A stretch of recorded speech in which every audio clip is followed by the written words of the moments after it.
जयूज किचनमध्ये आपल्या सर्वांचे खूप खूप मनापासून स्वागत आहे.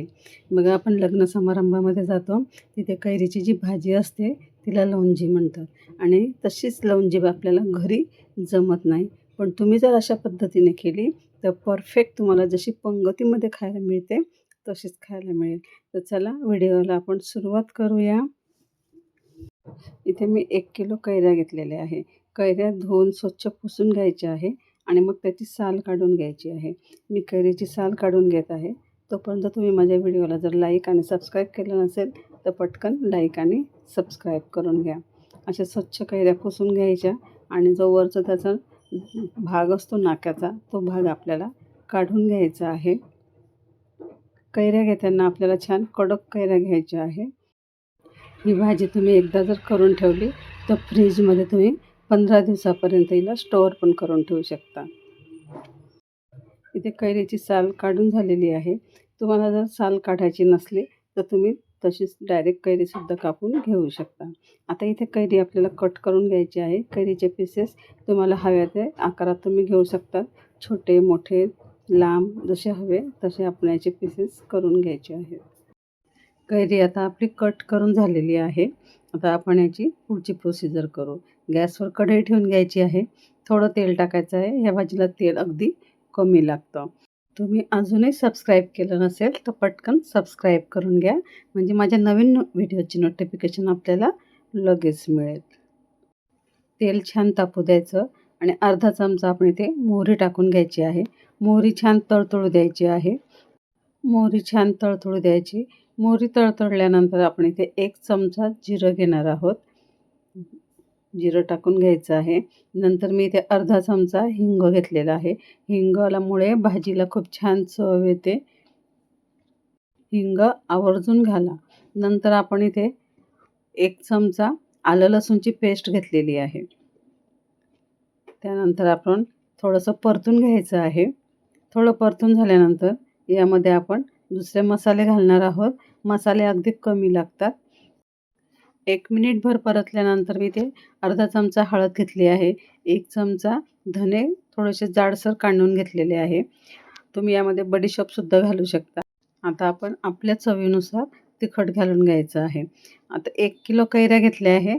त्यासाठी मी इथे 2 चमचे तिखट घेतलेलं आहे. भाजी थोडी तिखट आणि गोड असली तरच ती चवीला खूप छान लागते. आपण जर तिखट कमी घातली तर भाजीला जी चव पंगतीत येते ती भाजीला चव आपल्या घरी कधीच येणार नाही. नंतर आता याच्यामध्ये थोडंसं पाणी घालून घ्यायचं आहे, जेणेकरून आपला मसाला करपणार नाही. आता आपण मस्तपैकी थोडंसं मसाल्याला मिक्स करून घेऊ आणि यामध्ये आपण ज्या कैऱ्या कट केलेल्या आहेत त्या कैऱ्या आता आपल्याला टाकून घ्यायच्या आहेत. इथे बघा, मी कैरीच्या फोडी लांब पण केल्या आहेत, छोट्या पण केलेल्या आहेत. आपल्याला हव्या तशा आपण करू शकतो. कारण फोडी ह्या ज्या आहेत त्या तुम्हाला मी पुढे दाखवणारच आहे, की आपण फोडी छोट्या केल्या काय आणि मोठ्या केल्या काय, काही एक फरक पडणार नाही. मिक्स करून घ्यायचं आहे. भाजीतला जो मसाला आहे तो छान मिक्स करून घ्यायचा आहे. थोडं अजून पाणी घालून घेऊ आपण. पाणी थोडं कमीच घालायचं आहे. इथं मी फक्त अर्धा ग्लास पाणी घातलेलं आहे 1 किलो कैऱ्यांसाठी. आता मसाला छान मिक्स झालेला आहे. आता आपण यावरती झाकण ठेवून घेणार आहोत. इथे आपल्याला कैरी शिजवून घ्यायची आहे. मीडियम फ्लेमवरती मी 10 मिनिटापर्यंत कैरी शिजवून घेत आहे. तसं कैरी शिजायला फार वेळ लागत नाही. आता बघा, आपण कैरी शिजली की नाही बघूया, चेक करून घेऊ. कैरी अगदी मस्त शिजलेली आहे. बघा, पाणी यामध्ये अजिबात नाही आहे. म्हणजे आपल्याला पाणी जर जास्त घातलं तर ती भाजीला पाहिजे तशी चव येत नाही. आता भाजी बघा कशी शिजलेली आहे. कैरी एकदम मस्त अशी सॉफ्ट झालेली आहे. कैरी अगदी मस्त शिजलेली आहे. आता आपण यामध्ये मीठ घालून घ्यायचं आहे. मीठ नंतरच घालायचं, आधी मीठ घालायचं नाही. बघा, आता मी इथे चवीनुसार मीठ घालत आहे. 1 किलो कैऱ्या घेतलेल्या आहे.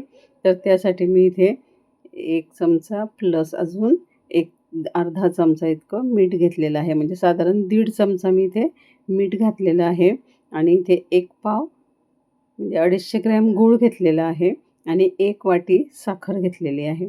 गूळ आणि साखर दोन्ही मिक्स करून घ्यायचं आहे. आता आपण सगळं एकजीव करून घ्यायचं आहे. तुम्ही फक्त गूळसुद्धा वापरू शकता किंवा फक्त साखरसुद्धा वापरू शकता. पण मी इथे गूळ आणि साखर दोन्ही एकत्र घेतलेलं आहे. मिक्स करून घ्यायचं आहे. आता गूळ आणि साखर छान मिक्स झालेलं आहे आणि बघा तुम्ही अगदी 2 मिनिटामध्येच आता गुळाला आणि साखरेला पाणी सुटेल. म्हणजे आपण जी भाजी बनवतोय ती अगदी परफेक्ट अशी आपली भाजी आता तयार होणार आहे. बघा गूळ वितळलेला आहे, म्हणजे वितळायला सुरुवात झालेली आहे. गूळ आणि साखर. आता आपण थोडंसं यावर एक 3 ते 4 मिनिटासाठी झाकण ठेवून घ्यायचं आहे. व्हिडिओ जर आवडत असेल तर कमेंट करायलाही विसरू नका.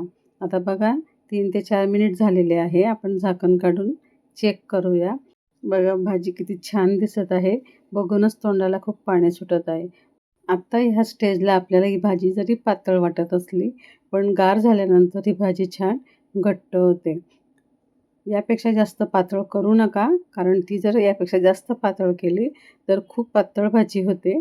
मग ती भाजी पंक्तीत जशी मिळते तशी आपल्याला चव देत नाही. ही भाजी तुम्ही एकदा बनवली की फ्रीजमध्ये 15 दिवसापर्यंत स्टोअर पण करू शकता. तर बघा व्हिडिओ जर आवडला असेल तर प्लीज जास्तीत जास्त लाईक, शेअर, सबस्क्राईब करा. सोबत जे बेल आयकॉन दिलेलं आहे तिथंही प्रेस करायला विसरू नका. परत भेटूया आपण नवीन व्हिडिओसोबत. धन्यवाद.